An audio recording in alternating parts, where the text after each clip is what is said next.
цаг видео үзүүлж байна.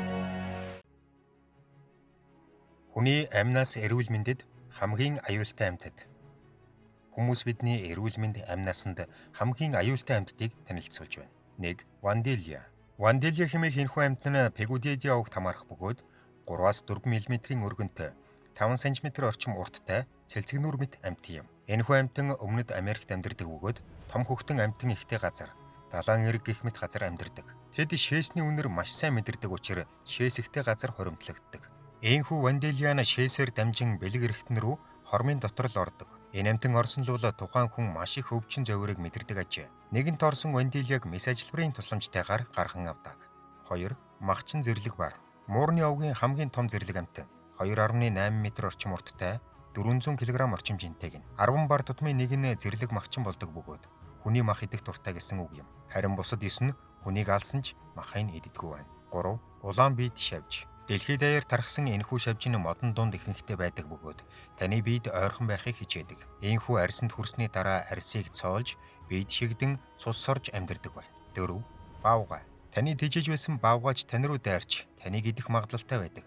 Хөхтөн амьтны 6 тутмын нэг нь баавганаас болж амнасаа алддаг байна. Энэ үзүүлэлтээс харахад тэд арслан болон зэрлэг муурыг хүртэл гүйцэж байгаа юм. Баавгай үр төлөө болон үүрээ хамгаалаа зогсохгүй зүгээр л мах идмээр санагдсан үедээ дайрдаг байна. Хамгийн аюултай баавгайг жагсаавал цагаан, хүрэн, хар баавгай багтдаг. Сүүлийн 2 төрлийн баавгай нь өвлийн цагаар ялангуяа 2 сарын сүүлээс 3 дугаар сарын ихэнх хүртэл илүү аюултай байдаг гинэ.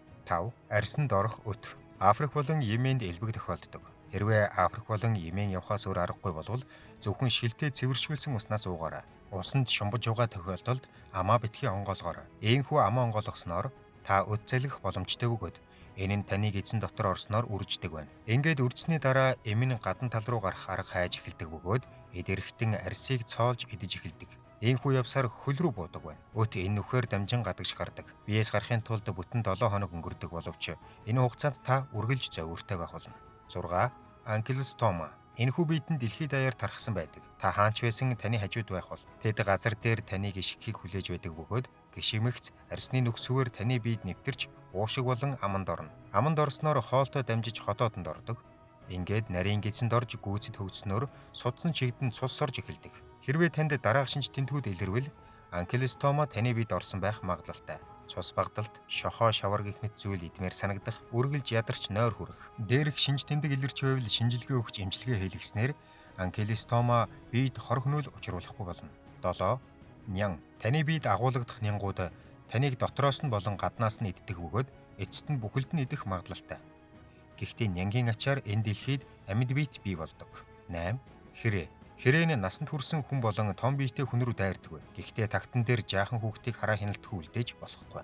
9. Анаконда. 16 метрийн урттай энэхүү усны могой ихэвчлэн сармагчнаар хооллдог. Тэдний орчинд гიშгсэн л бол таныг хормын дотор л хороох болно. 10. Халцида камикадзе. Халцид овгийн амьтад нь хөхтөн амьтны биеийн дотор өөрийн өндгийг гаргадаг байна. Английн фермер Майкл Кендерлийн чихэн дотор халцидаа өндгөлсөн бөгөөд түүний чих маш их өвдөж ямар нэгэн зүйл сонсгоо болсон ажээ. Харин 3 дахь 7 хоногийн шөнө Майклийн чихэн дотроос жижиг шавжнууд гарч байсан гин. Фермер залуу тагалгаа хийсэн бөгөөд чихэн дотроос нь 400 г авгалдаа гаргажээ. Хэрвээ эдгээр авгалдаанууд бүгд амилсан бол Майклийн толгойг дотроос нь идэх байсан бол л та.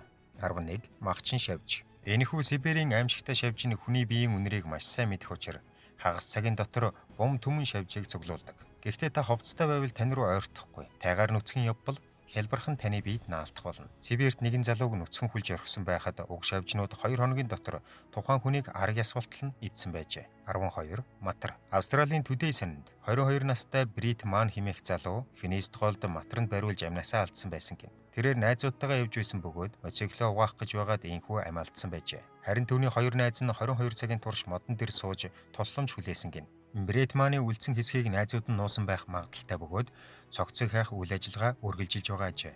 Энэ төрлийн мэдээлэл Австралийн сэтгүүлд сар бүр гардаг гин. Хүнд хамгийн аюултай матар нь Crocodylus nilotius болон Crocodylus prorsus бөгөөд энэ 2 төрлийн матар нь Австральд жилд 20 орчим хүн иддэг гэсэн тооцоо гарчээ. 13. Тархины шимэгч. Хүн төрөлхтний санааг зовоодог асуулт бол эмэгтэйчүүд яагаад мууран дуртай эмэгтэйчүүдийн логикийн талаар ойлголт юм. Их Британий эрүүл мэндийн байгууллагын хийсэн судалгаагаар муур тэжээдэг хүмүүсийн 40% нь Токсоплазм хэмээх өвчнөр өвчлөдөг бөгөөд уурнаас хүнд дамждаг шимэгчээс болж үүсдэг байна. Гэхдээ уг шимэгчид хүний тархинд хэрхэн нөлөөлдөг талаар тодорхойгүй байгаа юм. Хэрвээ бүтэн жилийн турш таны хамар битүүрч, хоолой улааж, биетэн сүлдэж байгаа бол таны тархинд шимэгч байх магадлалтай гэнэ.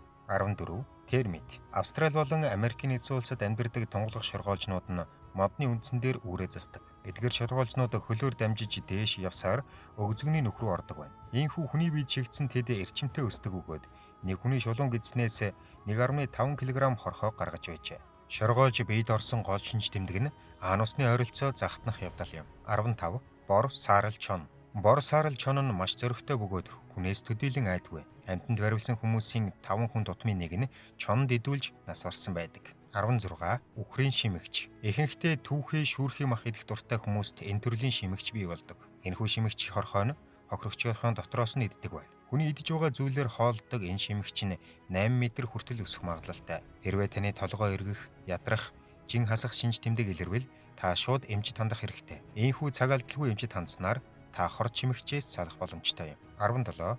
Хүн. Төв Африкийн ерөнхийлөгч Жан Бидел Бокасса өөрийн ард түмэнд үнэхээр дуртай байсан бол л да. Бокассын тогооч нар хүний махаар хоол хийж өгдөг байсан бөгөөд энэ хүмүүс нь ихэнхдээ улс төрийн эсэргүүцэгчид, аюултай дайчид, сайд нар байсан гинэ. 1979 оны 1-р сард Бангад хотын сурагчид өндөр үнээр чанаргүй дүрм тувц зарж байна хэмээн бослого гаргахад 6-аас 16 насны 100 гаруй хүүхдийг баривчилжээ. Тэдний 40 хүүхдийг галтоогоор явуулж хүнс болгосон. Харин үлдсний нь ордныхоо үдэнд хэвтүүлж байгаад дээрээс нь ачааны машинаар хэд хэдэн удаа дайрсан байна. Энэхүү үйл явдалд дургуутсан францчууд 1979 оны 9 сард Бокассаг ерөнхийлөгчийн ширээнээс буулгажээ. Тэрнийг цаазлаагүй бөгөөд тэрээр өөрийн ордонд эрх чөлөөтэй амьдарч байсан гин. Харин 1986 онд түүний нэрийг дахин дэвшүүлсэн байна. Гэвч Төв Африкийн иргэд түүнийг дахиад ерөнхийлөгчөд суулгахгүй хэмээн эсэргүүцэж байжээ. 1986 онд тэрээр амь өргөцсөн юм. Танд энэ бичлэг таалагдсан бол лайк дарж, манай саг видео чанелыг сабскрайб хийж, шинэ бичлэгүүдийг цаг алдахгүй хүлээн аваарай.